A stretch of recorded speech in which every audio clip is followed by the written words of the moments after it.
Ladies and gentlemen, Kirk Thatcher and Darren Doctorman, the Weirded Beardos. Well, here we are again for another wonderful episode of the Weirded Beardos. I'm Darren. Good day to you all. Sorry, I didn't mean to talk over you. Go ahead, let's take it back from the top. Okay. And blah, blah, blah, blah, blah. Weirded Beardos, and I'm Darren. And I'm not. No, that's heavy. Yeah, okay. I'm Quirk Thrasher today. Quirk Thrasher. Quirk Thrasher. I'm excited. We have a great guest this morning or this day. People could be watching this at night. So this episode, tonight's episode. She's done a ton of cool stuff, which we will get into. And she's a very good friend, much like most of my listeners. Anyway, without further ado, we would like to welcome. This is going to rhyme. Without further ado. Ado. Oh, that was, yeah. So this is the ado. Sorry. Pull back the ado. Without further ado, Verona Blue. That rhymed. So hello. Howdy. Welcome. Control your enthusiasm. Control your enthusiasm, B. You're not the boss of me. Oh, you didn't get the email? The government, you will get a paper mail thing too. Yeah, no, it's a government thing. It's the new administration. They set it up. So I actually am the boss of all women with colored hair. It's pretty big segment of society. It doesn't really matter. I don't think it's appropriate to call colored hair. It's green hair. No, but it's not just green hair. It's all the colors of the rainbow. It's very, very inclusive. But it's lovely. Welcome. Thanks for being here. We're recording in the morning, so yes, it is morning. We're all in morning. So you have an amazing career, much like Darren. Being generous. Well, amazing in terms of its scope and its breadth. Sure. Because you do a lot of things, much like many of our guests. And Darren and I have kind of polymaths. We do a number of things well enough to get paid. So I was like, where would people have been seeing you now? Or could you want us to tell, because we know? I can answer that. Most recently, just very recently, I guess, depending on when someone's watching this, the final season of Bosch Legacy, my character, which was in the original Bosch show, came back. They brought her back. And that was very cool. So most people have probably seen my face, or at least my torso, behind the bar on Bosch, which is an Amazon cop show. Wait, it's not your face. It's just your clavicle down to your belly button. Always. The joke was always, because I was always behind the bar, that I was just like a torso rail, like back and forth, legs. And then in this last season, I got a whole scene where I'm not behind the bar, and then they put me in this long apron, and because I'm doing pottery, and went all the way down to the ground. And I was like, "Does she have legs? What is happening? Why are we not allowed to know if Shaz has legs?" I think we know Ivy. Yeah, because they're covered in dead. They're covered in dead dogs. Dead dogs. Yeah, that's true. Actually, information. This is some personal joke which no one else knows. Just so you know, I have a bunch of dog tattoos on my legs, and they're dogs that have now passed away. Oh, so I say the dead dogs, and Kirk feels like I'm phrasing it in a way because they weren't dead when I got the tattoos. They were. I hope not. No. But so you shouldn't say. You should say dogs or my pets, well, my pets are on my legs. Anyway, the character's name is Shaz. Shaz, yeah. And is that short for something? Because I just noticed, is it her last name's like? No, because one of the writers on the show, when I started, her real name is Shaz, and so my character was named after her. So, okay. Her full government name is Shaz. Wow. I've actually never asked her. There you go. Okay. Now you have some super nerd cred in terms of the sci-fi world. Would you like to tell us about that? I was the first ever female stormtrooper in the Star Wars universe. Awesome. I talked to Kylo Ren in The Force Awakens, which was very super cool because I got a stormtrooper tattooed on my elbow. Oh, look at that. Yeah, the whole thing is Star Wars. And I'm one of the fish nurses in Last Jedi, and I do a bunch of voices in all of the newer movies. I'm the antenna that beams the Death Star plans in Rogue One to the Rebellion. So that's cool for me. How are you an antenna? Because there's a voice to the antenna. It says transmitting, and that's my voice. Nice. So are you part of a loop group, or do they bring you in just to do? Yeah. So for the movies, I was part of the film loop group. I haven't worked on any of the television shows. I don't know, it's because I've been ousted from the group, or I have no idea. But I did all the movies. So I did all the three main ones, and then Rogue One and Solo and all the sort of side ones. Wow. So it's really cool. So I'm like a bunch of aliens. I'm a bunch of announcements. I'm a bunch of stormtroopers. It was really cool. Really, really cool. And so forever my name is the bluish whitish letters, That's awesome. We should insert you into the original Star Wars. You could yell close the blast doors as a stormtrooper. Close the blast door. Open the blast doors. Yes, we could definitely do that. And then I also there's a video game called Jedi Star Wars Survivor that came out I think now 2 years ago, which is a prequel to Jedi Star Wars. Oh, I don't remember what it's called because I'm not in that one. And I originated a new character called Cage Vanda, and she's a bounty hunter now, Tolan bounty hunter. It's the same race as Kit Fisto. She's like a aquatic green with big, and we call her Cowboy Kit Fisto because she's the same race, but she's kind of got like a big cowboy hat. She's a queer icon to a very specific group of people. She's very definitely queer. And I got a lot of tweets that were like mother at me during that sort of initial release. But she's really cool. And I got to play Bounty Hunter. She's a brand new character, and it's only ever been me, and that's really fun. That's cool. That's awesome. That's what I'm saying. You have amazing nerd cred. And you've also done mocap. You do a lot of mocap for video games. Is that right? So I did or just for Cage. So I did the whole camera on the face performance capture for her, and so all the cutscenes, which are really cool, and then a bunch of voice work. And I've done mocap for Borderlands, and I've done previs for some movies and stuff like that. So I mocap's fun. When you did it for Borderlands, were you playing a specific character, or you were just playing a lot of whatever they needed? Is that I was just doing a whole bunch of stuff, just a whole bunch of different characters, filling in. Right. Redoing some shots that they had to redo and for trailers and stuff like that too. So it was really good. What is your background? Where are you from, and what did you like? Yeah. How'd you get there into all this cool stuff? Yeah, I grew up in Toronto, in Canada, and I did a lot of child acting stuff. And played musical instruments and all of those things. Not professionally acting, but I was in theater groups and went to musical theater camp and all that stuff. But I went to a very academic school, so the arts were less prioritized at the school than the performance. Right. So it was a very rigorous sort of academic school. And when I graduated and I went to university for film, but it was more traditional film school and media school rather than acting. And then was that in Toronto as well? It was in Toronto. And then I worked in computer, internet, web stuff, but I was constantly surrounded by all these actory people. And I was doing event promotion and modeling and DJing and sort of some kind of promotional stuff and being out there. But I hit a point where I was losing my mind a little bit because I was just surrounded by actors who were doing kind of well.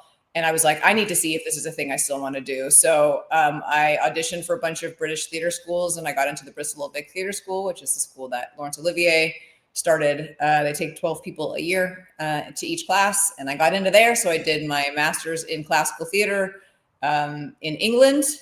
And then I lived in London. And I did some pub theater and TV and stuff in England for a couple of years. And then I moved to LA. And then now when did you start with the mohawk and the tattoos and all? Were you, when you were getting those jobs, were you sort of the punk icon that you are now, or no? Or is it more straighter roles? Or I made those decisions very early. I started shaving my hair off when I was like 16, and it went blue when I was, I think, 17, and it was blue for 1,000 years before it ended up green. Because it turns out green looks better on my skin tone, which was a real gut punch after all that time, when I based my entire personality around having blue hair for so long.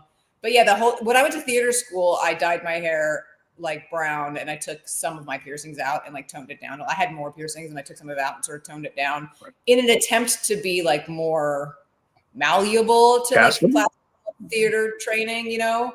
But there was no point to that, honestly, because as soon as I got out of theater school, I went to the Edinburgh Fringe, we did a show, and then I got cast in a play in London, and the character had green hair. And I was like, did you know I could go back to having not this very boring brown hair? And I couldn't. And he was like, you would dye your hair? And I was like, yeah. Yeah. So, no, you should have asked for a bump, though. For a little extra money, I'll do it. Yeah, so I went back to having weirdo hair, and I mean, I'm fully sleeve tattooed on both arms, so like that never went away. And then when I moved to LA, I mean, I'm a very specific type, but right. When they want this, you know, if I walk into, they don't do a lot of casting in person anymore, but I would walk into like a waiting room, and there would be a bunch of like very beautiful girls with like purple lipstick on in an attempt to look very scary, and I would walk in, you could just see they were like, whoa. Well, I'm not really scary anymore. Yeah. So probably not going to get cast in Little House on the Prairie. I mean, you never know. You never know. You never know. There's one does not know. Yeah. What I want to get cast in, tell all your friends, is literally any vampire property on the planet. To the point I know, where, like, that seems like. It was a meeting my new agents, and my manager had like put his hand on my hand to be like, enough with the vampires. He's like, they get it. Because I was like, okay, listen. Really, vampires? Interesting. I was thinking Midwestern Housewife. Yeah, for sure. It'd just be so fun. It'd be so fun. To be a vampire? To be a vampire? Yeah, it'd be so fun. It's fun until the real vampires come into the casting situation. What they should do is cast you and put you, wig you up, cover the tats, and have you be, Miss Normal, and then you get vampired, and then the next scene you look like you, and it's like, oh, she doubled down on vampire. Yeah. Sure. So write it. Let's do it.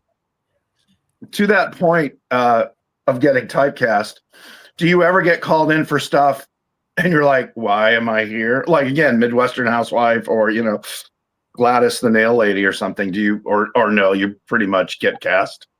Sometimes, like that really comes down to the creativity of my reps and whether or not they, first of all, know casting, or maybe they've cast people on that show and they know they're a little bit flexible, because a lot of those, it's not going to be like for a series regular where they're going to push me in usually for something that's so out of bounds of what the breakdown is. Specific, yeah. Certainly, like I have found, I think probably other people have found that when they're casting secondary characters and guest stars and co-stars, the sort of like people of color, queer, and alternative kind of fill the same bucket for a lot of like production, where like the DEI bucket, yeah. They need like an other. If the majority of their cast is white, then what they're trying to do is they're trying to diversify, and we kind of they're interchangeable in a lot of times. So often I'll go in and I audition for something, and maybe the character is written as having a bunch of tattoos, and in the end they end up casting, maybe an older Black lady, because they want difference on the screen. And that woman, her reps did what my reps did was like, we know that it doesn't matter that she has tattoos. What they want is an attitude. Right. And this actress can do that attitude regardless of whether or not she looks punk rock. And so she got that role for that reason. And so my reps do sometimes push me in when it feels like the character is like the right vibe. Right. So I don't very often go in for like full on, like straight characters, where if they have their choice of a woman with no tattoos, so they don't have to cover tattoos every single day, Like, why would they give themselves all that extra work? But that has happened before where I've gone out for those roles. I think you should be cast in a sitcom as the new art teacher. You know what I mean? Where they like, you think it's going to be Miss Marianne and it's you and you're great with the kids, but you're actually an artist. You know, and usually it's like failed real estate agents or something who took crafts when they were in college. And I think type of character on one of those shows, for sure. I'm going to go write that right now. Okay, do it. Okay, I'm going to pitch it next week. Wait. Hold your horses. Yeah. Have you ever gone out for a role that you really wanted that you didn't get? Yes, all the time.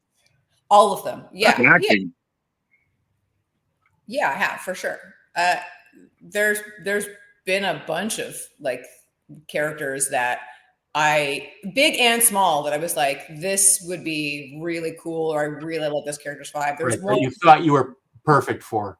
Yeah, there's a story that I tell about this. Like, there was a show, and I don't want to get in trouble, so I can't get into the details. But like the breakdown of the character was described as like, she has so many piercings and tattoos, she's unapproachable. And I was like, got it.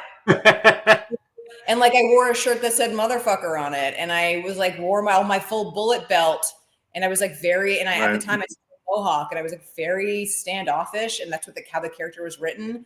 And I was like, this is in the bag, like easy. And I went to my initial, and then I went to callbacks, and then I went to producers, and I walked out of that, and I was like, there's no way I don't get this role. Like, I was given a range of scenes. I nailed every single one. I was like, I walked out, I called my acting coach. I was like, booked for sure. And then I didn't get it. And they went with somebody who was like a stand-up, and she was approachable. She was super approachable, and the character went from like, supposed to be recurring to like 1 or 2 episodes. Cause I guess to me, I watched it. I was like, this doesn't make any sense. Like, from what was written. And like, that really bummed me out, because there's just not that many characters that are written as like for women that are that aggressive.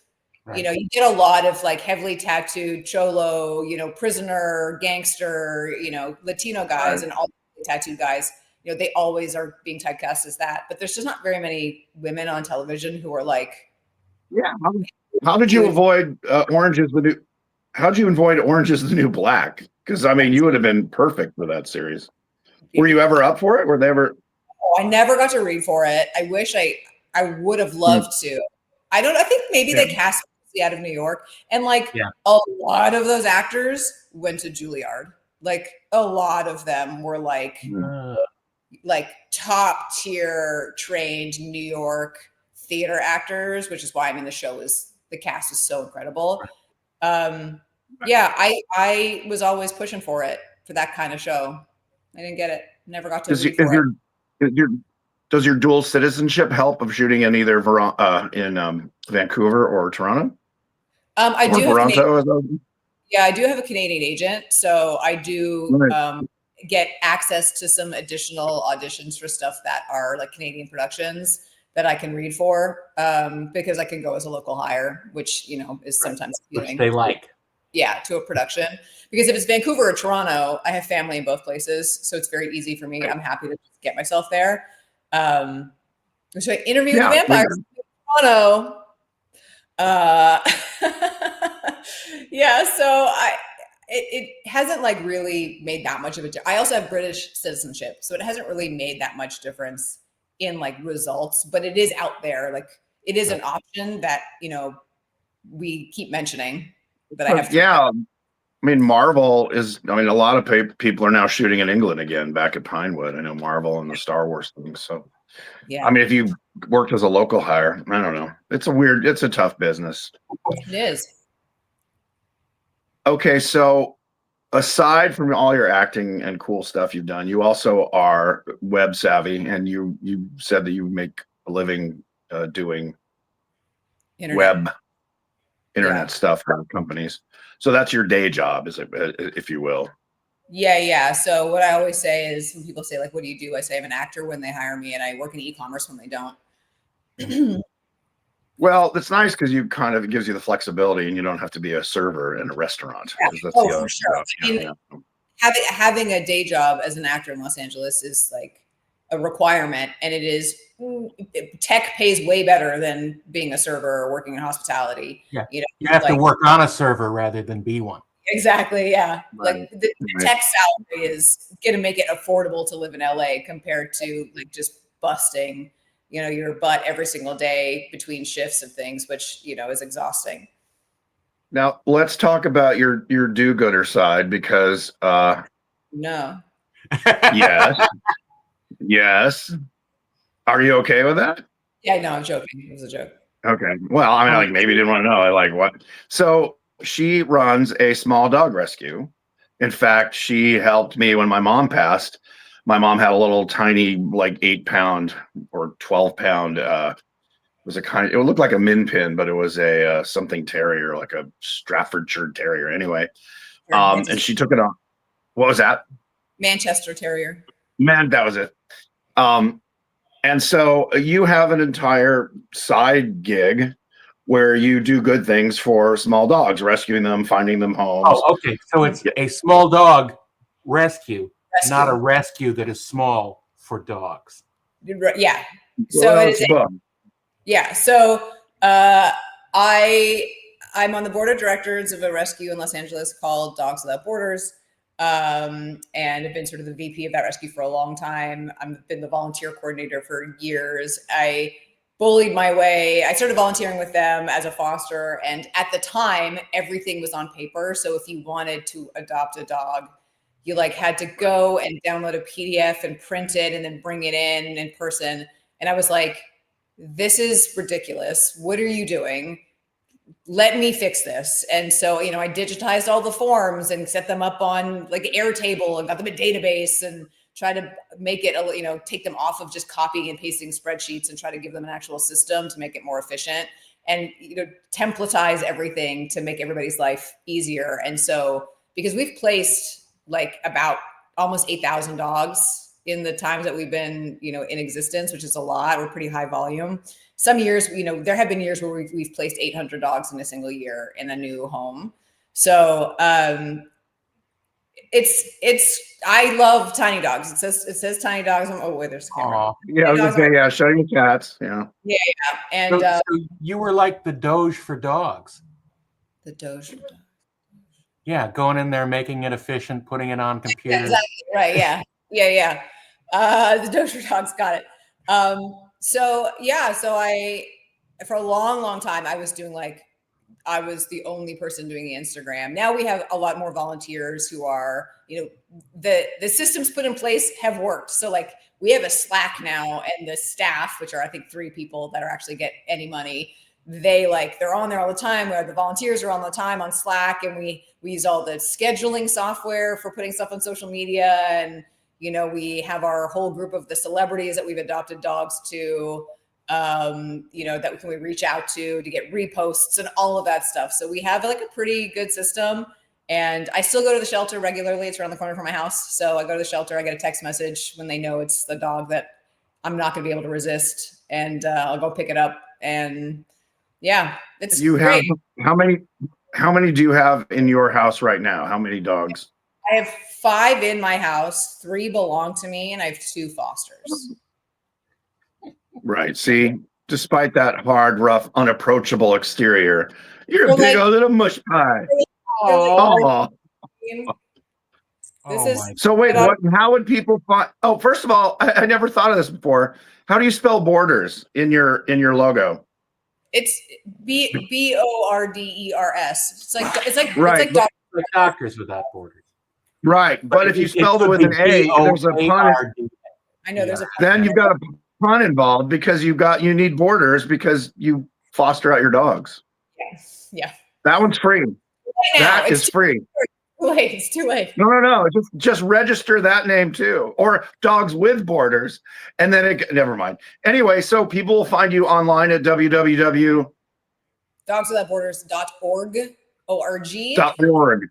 Yeah, and then on Instagram, Dogs Without Borders, which is we post all of our new dogs that we get. So when we're looking for fosters, when dogs come out of the shelter, We'll post them immediately on Instagram so you can see what dogs are available. We are foster based, so we don't have a facility that people can visit, but we hold adoption fairs very regularly across LA, sometimes in Los Feliz, sometimes in Calabasas, sometimes in Venice. Like we try to move it around so different communities get access to local dogs near you, want to meet you. And we're primarily small dogs. Mostly dogs under 25 pounds, but the without borders part is that we work with international rescue groups and we bring in dogs from other countries that don't have an opportunity or don't have a rescue community. So we get dogs from like the dog meat slaughterhouses in Korea and in China. We used to work a lot with a rescuer in Iran, but it's become really, really difficult to get dogs out of there. It's basically illegal to have a dog in Tehran, and they have to get them in like a black van and get them to the airport. It's like a whole thing. We've gotten dogs from, we get quite a few dogs from Mexico. We've gotten dogs from Mexico, yeah. From Albania. We've gotten dogs from, I think, Syria. So we do work with Taiwan. The donations go to pay for those airfares and those, because that's not cheap to fly a dog from halfway around the world, I'm assuming. So the international dog rescue, it's a whole thing because they raise money, we raise money. Sometimes what happens is they raise the money to get the dog on the plane, but as soon as the dog gets to us, now we're fully responsible, obviously financially. And the great thing about the international dogs, actually, that we have found over years is there are a lot of immigrant families who maybe never considered either getting a dog or they just have an idea of rescue dogs because you see a lot of like Chihuahuas and pit bulls and that's not what they want. But then they find out that the dog is from where they're from. Like the dog speaks Farsi or the dog speaks Korean or whatever, right? And suddenly they're maybe a little bit more open to the idea because like the dog is like them. And so we've placed a lot of these import immigrant dogs with families who are from those places as well, which is really nice because they just feel an instant connection. And like the dog, like I said, the dog speaks Farsi. So like the Iranian family, the Iranian dog, it's a perfect fit. Those dogs are usually a bit bigger than 25 pounds. They tend to be more around like 40 pounds, but it's really, really nice to be able to the international community and to place those dogs in homes that like really cherish them. What's that? And you're West Coast based. Was that dog that you brought on screen a foster or one of yours? One of mine. This is my dog Pixel. Oh, very cute and just adorable. She's a medical nightmare. This is one of my fosters. His name is Gambit. He's an Italian Greyhound mix. Oh, does he throw cards at people? Very sweet. He's still working on the card tricks. Yeah. He's a bit of an escape artist, so he's wearing a GPS collar, but wow. But yeah, we have dogs. My opinion for the most part is that not every dog is right for every home, but we do have a dog for every home. So the dog you fall in love with may not be the dog you get when we meet you and we do your interview, but I'm pretty sure we have a dog that will be right for your home, even if it's not that particular dog. And I was asking, you're West Coast based or really LA based? Like if somebody sees this and goes, oh, I live in Ohio, I want a dog. Or should they work with a local dog rescue? You tend to just want to deal with the West Coast or LA area. Yeah, we don't ship dogs out. We'll accept them in. Having said that, we have had people fly in to pick up dogs. So we've had dogs adopted to Sweden, to Morocco, to Monaco, to Singapore, and those families, like they were committed or they were already in town and they came to an adoption fair. And as long as the dogs are old enough that they've, had their spay neuter, they have all their vaccinations and they can go through the medical clearance that they need to actually leave the area, then like we'll consider it, but we won't put them on a transport. So if you're in Ohio and you really want this dog, you can apply, but you have to come and get it. Right. So you can't do obviously house checks, because I know a lot of the rescues in LA my mom was a dog rescuer, actually an animal rescuer in general. But I remember they would do house checks before they would adopt out a dog. Obviously, you guys, I assume, can't do that or don't do that. We do usually just like video house checks at this point. So people either they record a video or we do like a FaceTime and they just walk us through. We used to do them in person, but then obviously pandemic, we had to switch it to video and it's just more convenient. So what often happens is people apply, we'll say, come to the adoption fair and we'll meet you in person and bring your video with you on your phone. And so we can, so get your yard, get your kitchen, get all the areas the dog would have access to. And we have a list of recommendations to puppy proof your home if you don't already have a dog, to make sure that the dog's not going to get into the trash or get under the fence. So the dog's going to be safe. Kirk, this is a video house check. Yeah. Just so you know. Okay. Well, you can see my foyer, and it's very, very pet safe. The chair is covered in denim, which washes easily. It's a slip cover. So I think we're good. I only rescued cats. In my life, I think I rescued 32 cats out of my backyard. A lot of them were feral females that I ended up getting. My vet used to spay and neuter them or whatever. I guess they were, so spay them as a hobby for cost. Yeah, as a training school thing. No, he'd do it for like the cost of the materials and the drugs to knock them out. But he stopped doing that because, for some reason my neighborhood's full of like big yards, like quarter acre kind of lots with lots of trees and stuff. So cats, there's cats always in my backyard, and I try and trap them if I can. But it's a noble thing. My mother would, in fact, my mother blessed you from above because you took her little dog Riley and found a good home for him. So that will always. I mean, I liked you anyway, but then I really liked you. This is part of being a rescuer in LA is you start off like really angry because you hear the statistics of the amount of animals that are being dumped at the shelter, being euthanized at the shelter, the way the money's being misspent. You go out and you see people who have pets who are unfixed, like visually unfixed, and it like fills you with just rage. And then you do it long enough and you mellow out a little bit, and the rage is still simmering, which is why you still do it, but the approach changes. So instead, it used to be that I'd be like, get your dog fixed, I'd just shout at people. And now I'll go up to people and have a conversation and say, do you need help getting your dog fixed? Because sometimes they don't know where to go. Sometimes it's too expensive. And like, I know where to go to get it done like cheap. So I'll just pay for it. Like if it's gonna keep the dog in their home, when we get donations, we'll rebag it and give it out to people who are, unhoused, who have pets. And so like not expired, but just brands that we don't use. So we'll give it out to them to try to like help the community as much as we can with the donations and stuff that we get. We operate on a very tight budget.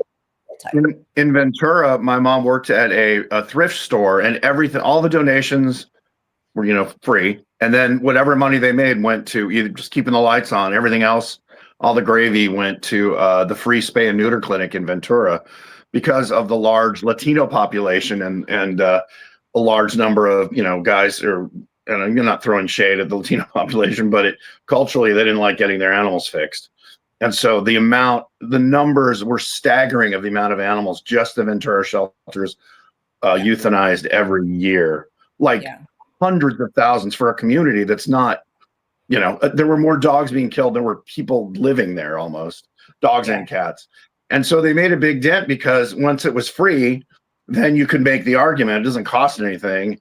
And can we really, and they just thought it demasculinized their dog. It was mainly the males getting neutered. They didn't really care so much about the females, but the guys wanted their dogs to have, truck nuts hanging on them.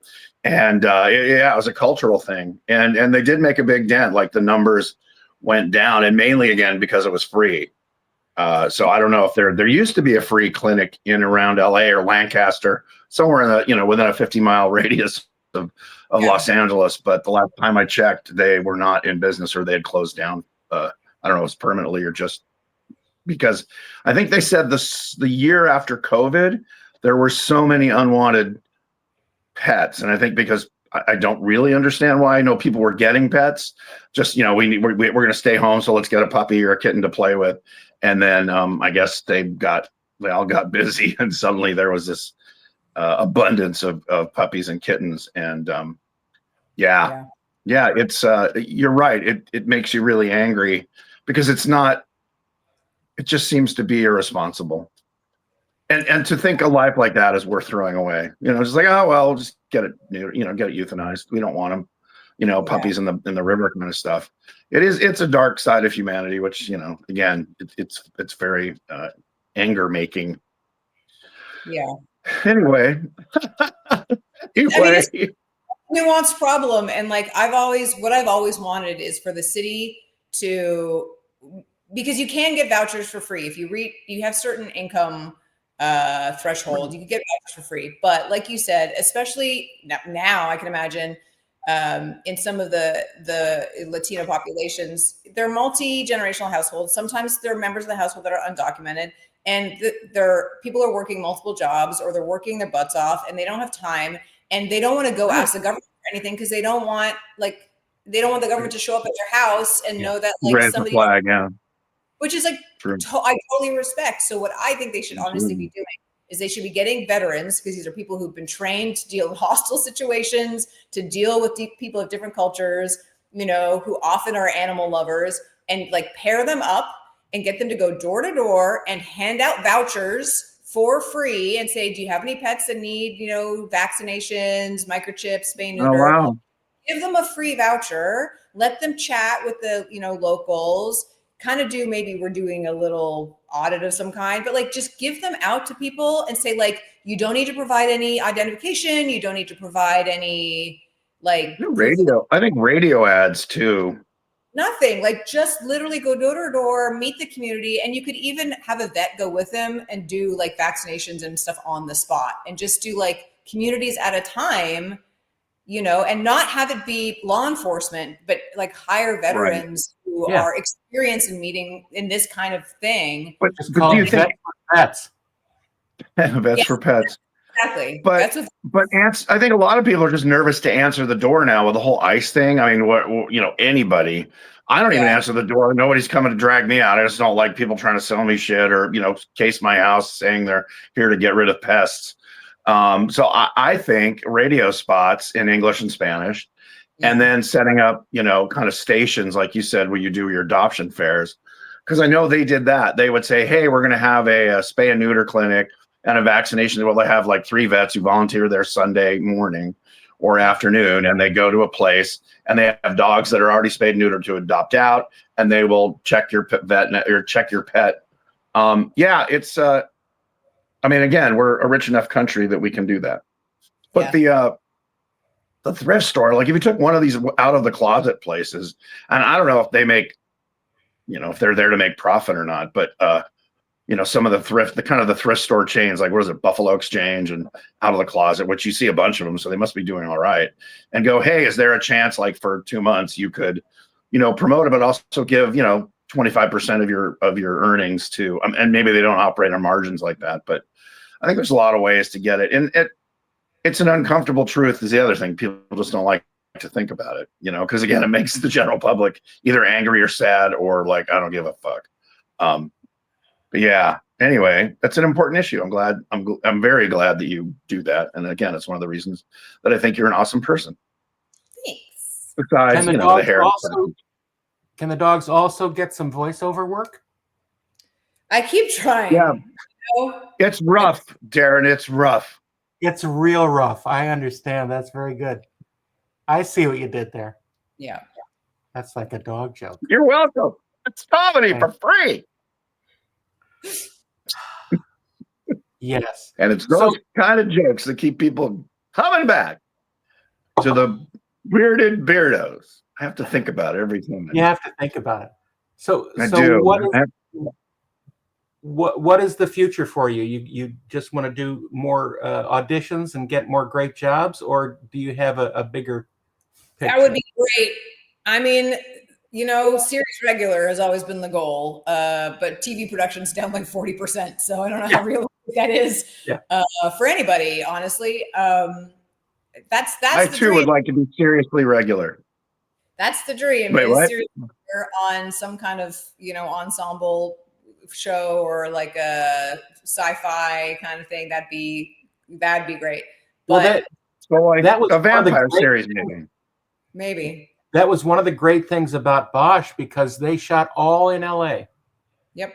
and it was such a great, not only series in terms of drama and interest, but it showed off LA like none other has ever done in recent memory.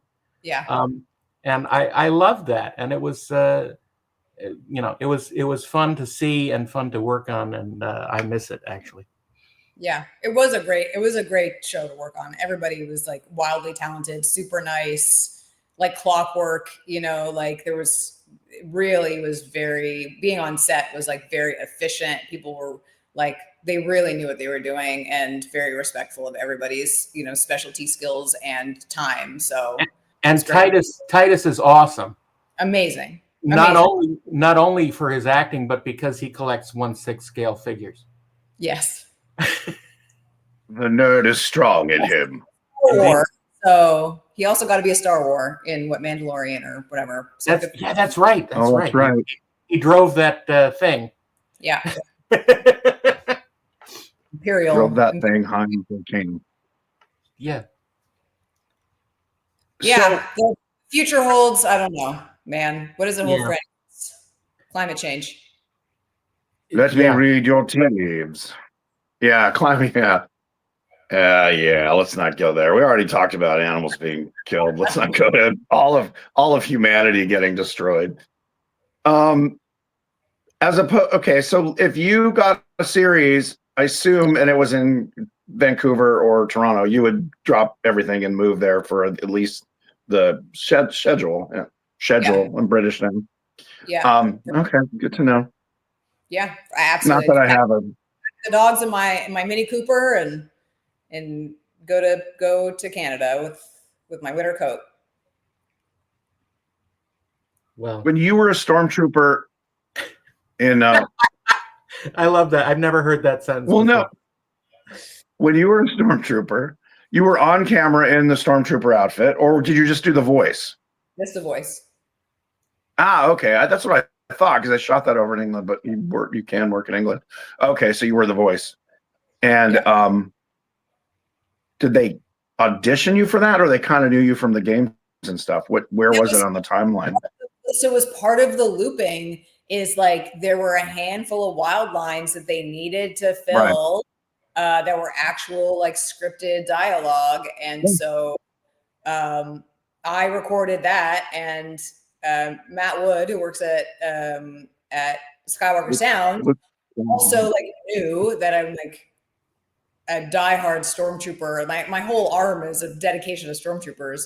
So I feel like it was a gift he gave me, where he was like, well, we need a stormtrooper voice here, and I'm going to make sure it's Verona. Like, honestly, a bunch of people recorded it, but I'm the one who got it. And I really feel like that was a gift that he gave me. So a gift from General Grievous himself.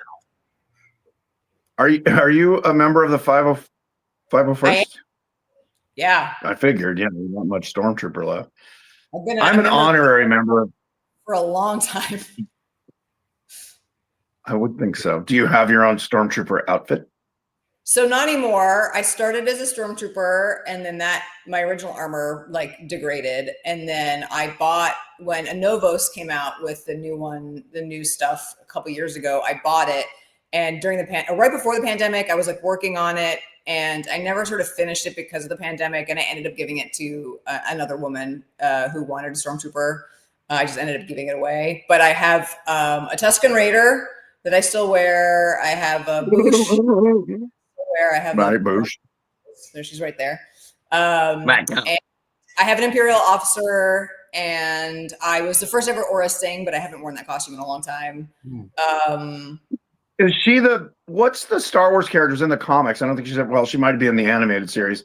She's got a shaved head and a ponytail on top.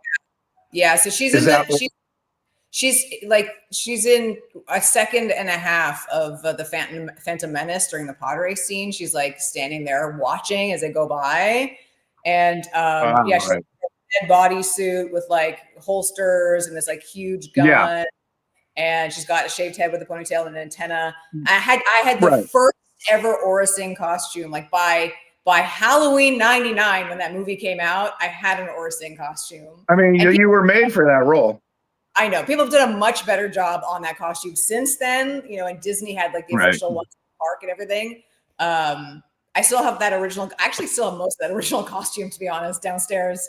And there's in Clone Wars, there was like a version of her where she's like in a black catsuit instead, and she's sort of like, yeah, that's the one. She's rad. If they would put her in live action, I would fight somebody for that role for sure. I was going to say, how are you not lobbying to play her in? I don't know. Live action now. Forever. I was going to say, but you're lobbying to nerds who don't work. I know. But we know people. He does C-3PO and like a lot of the droids. He's like a droid performer on all the shows, right? Like, we're friendly, and very often I send him a DM. I'm like, hey, you need any droids? And he's always like, how tall are you again? I'll say 5'6". He's like, you got to be like 5'9", man. And I'm like, I'll wear lifts. What do you need? What do you need for me to be? Look, put me in Gordon Tarpley is the other one. To be Gordon Tarpley is the other 3PO. Yeah. Do you know Gordon? It's not for lack of trying. All right. We'll see what we can do. I've got George on the other line. I don't think he cares anymore. George doesn't care. It's Dave. It's Dave we have to convince. Filoni, yeah. Or John Favreau. You have to talk to his hat first.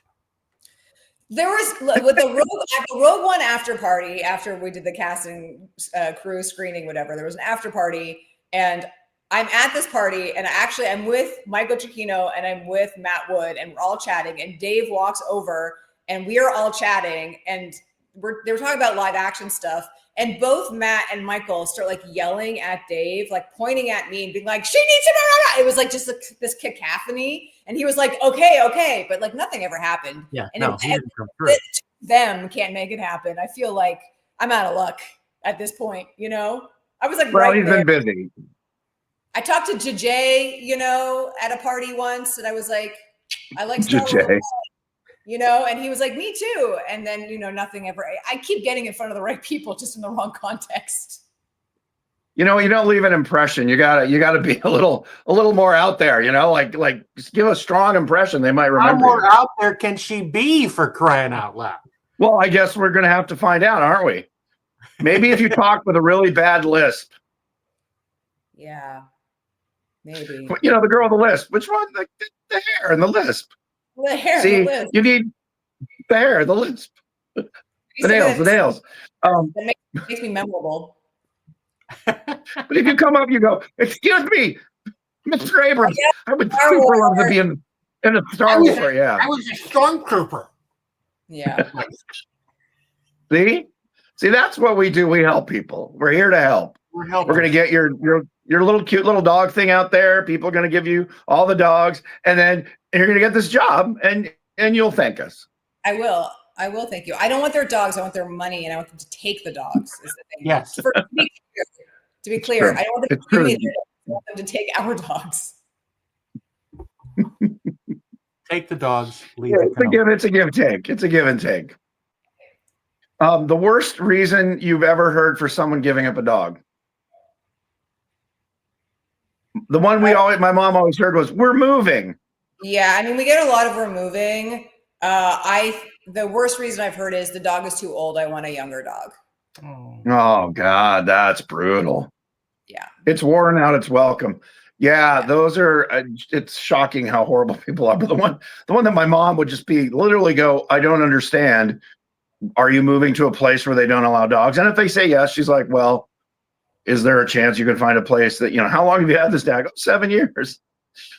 And you're just going to leave them here because you're going to a condo or whatever. And they're like, "Yep." Yeah. It's this dog is too old. I want a puppy for me. Wow.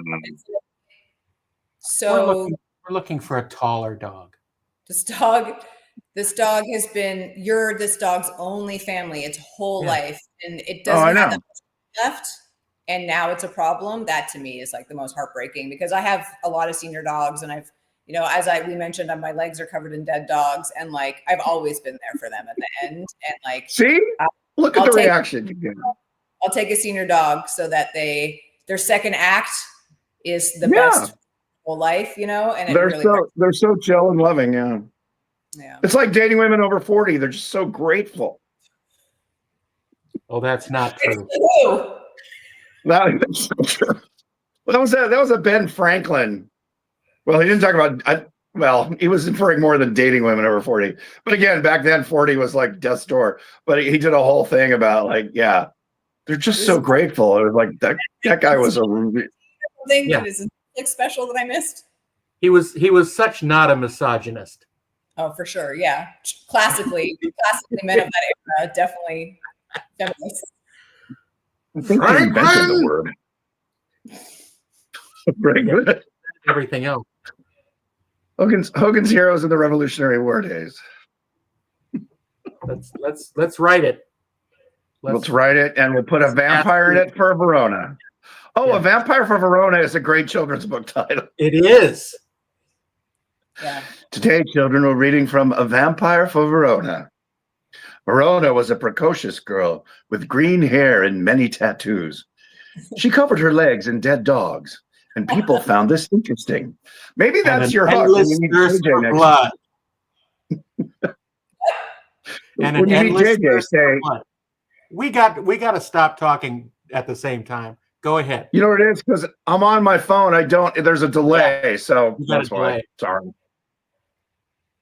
Kirk's internet went out this morning with no. Yeah, I got a message.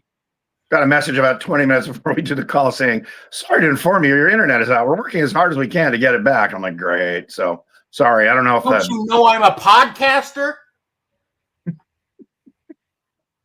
Really? So I apologize if I've been less than I'm gracious sorry. in talking. You had a statement that you were making about JJ.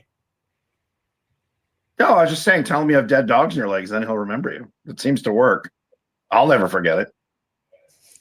Well, certainly the dead dogs will never forget it.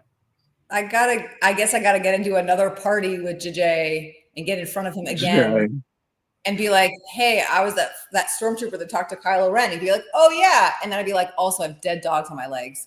And then that's. You think that's the path? You think that's what it is? Yep. Well, I think but do it in a French accent.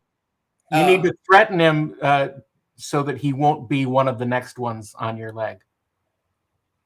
No, that's actionable legally. Oh, nah, it'll be fine. That'll be considered a threat, and he will have security take you from the room. But if you say, JJ, I met you before. I'm the stormtrooper, the lady stormtrooper voice. Also, maybe you did not know this. I have a dead dog's legs. He will never forget you. Right. Wow. I don't think this is solid gold advice. I think no, he's not.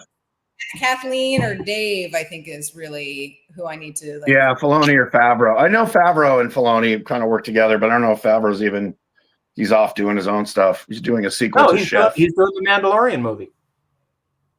Oh, okay. So he's still in the Mandalorian. Yeah. Or we could I'll take a Marvel as well at this point. You know what I mean? Like, oh, okay, good. That opens it up. I'm open to a Marvel. You could, instead of a Star Wars, you could do a Marvel. You'd trade. Happy to be both. I'm happy to do both. I'm happy to just transcend genres. Nice. Well, I was this close to being in both. Into the Star Wars universe as a character on a video game, and I also was a bounty hunter. Was gonna be, but it all fell apart. So now I want to get on camera as an old Jedi or something. There's a prospector on Tatooine. Womprats eat my ground. Wow. Hold on. I have a hat for that. You're just creating magic. Wow.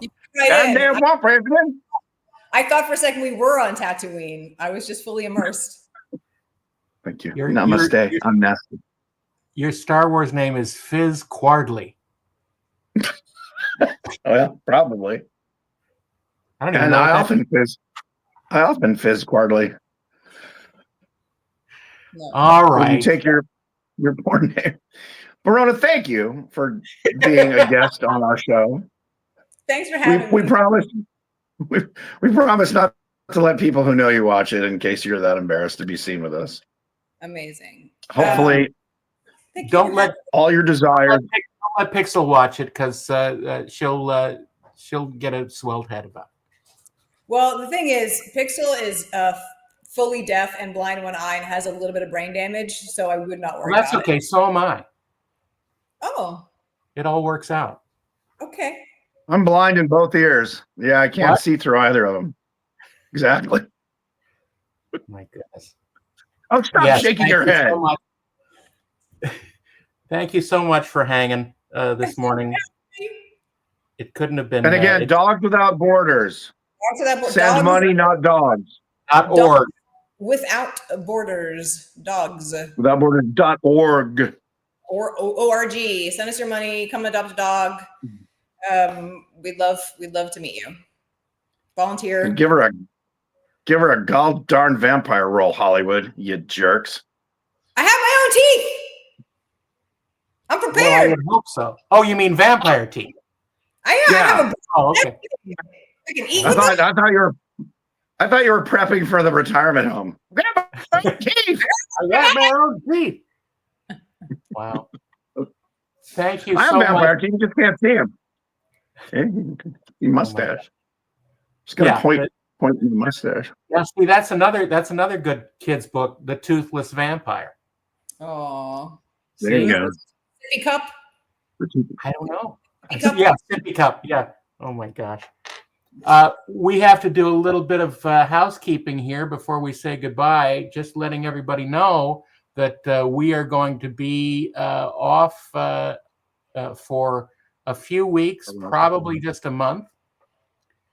So when you're listening to this, come back after we come back, because our schedule is unmanageable usually, but it's going to be increasingly so. Well, you're doing a series of conventions. Where can people find you amongst this great states? The next I think when this drops, you can find me next Friday, Saturday, and Sunday in where are we? Oklahoma City for GalaxyCon Oklahoma City, and so pretty. we're doing a bunch of that's GalaxyCon.org, I believe, or com, and the week after that is Louisville and Wonderfest. That hopefully Mr. Thatcher will be able to join. I'm hoping. We'll see. Can't. I got a gig. I can't. I got a job. You got a stupid job. Well, I got a stupid freaking job, and they're actually paying me this time. So yeah, I gotta stay. Well, I guess you gotta go for that. Well, sorry to hear that. Anyway, when George Lucas calls and says, "I want the new vampire Star Wars movie," when he says, "I have a project you might be interested in." Yeah, about the green-haired vampire girl from space. An interesting idea. You can't say no. Yeah, we should talk afterwards. Call me. And one more thing, going to be at Ticonderoga at the Star Trek Original Series set tour with William Shatner, the third week of June, and also a Canadian. Also a Canadian. It's Canadian week here on the Weirded Beardos. Bearded Weirdos. Weirded Beardos. Look for us everywhere, because we're eventually going to be there. That's so cool. We're everywhere, like diarrhea. No. We've talked to you about this in the past. Stop saying that. Why do you always say that? It's his catchphrase. Because it's memorable. Like dead dogs on your legs. Captain Callback. Yeah, sorry. I heard that once. He's everywhere, like diarrhea. I'm like, wow. That was our friend Wes Takahashi from the old ILM days. So I give him the credit for that one, and I use it wisely. I'm sure he's glad. And I'm not doing any conventions until Star Trek in Vegas, STLV. Aren't you going to Comic-Con? Yeah, but I'm not appearing there except in bars. Fair. I don't do signings. I did a signing once. I think I signed 8 autographs. It was just completely humiliating. And this was years ago. It was really just because I'd done a talk on the Creatures of Jedi. and they gave me a table, and yeah, people wanted to talk to me about everything, but it was a picture of me with all the Akbars. Yeah, but I will be at Comic-Con, just mainly hanging around with the Marvel guys and doing stuff with my buddy Michael. I have a Return of the Jedi lunchbox that has autographs on the inside from only people who were in or worked on Return of the Jedi. You could sign that. Nice. Cool. You know what I have my tech coat, the lab coat I wore to make all the creatures, and it's got latex and paint and all that. And George Lucas signed it on my shoulder. Wow. And I have that wrapped up in a box somewhere in my attic. I thought, well, that's an interesting artifact that I could probably get $100 on the prop store. But it is in pictures. All the pictures of me, I'm wearing my Greek hat, and it's like a light beige brown, kind of a pinky brown color, and it's just covered. We ultimately called it the coat of many compounds. Oh my gosh. Yeah. Sweet. Basically, you wipe your hands. Good times. Good times. Well, thanks. Thanks, everybody. And thank you, Verona Blue, for joining us for this very special episode of the Weirded Beardos. And we're going to leave it there. We'll Verona see you. Blue. We'll see. We'll see you when we get back. And thanks so much for joining us. The Weirded Beardos are Kirk Thatcher and Darren Doctorman. Email them at theweirdedbeardos@gmail.com.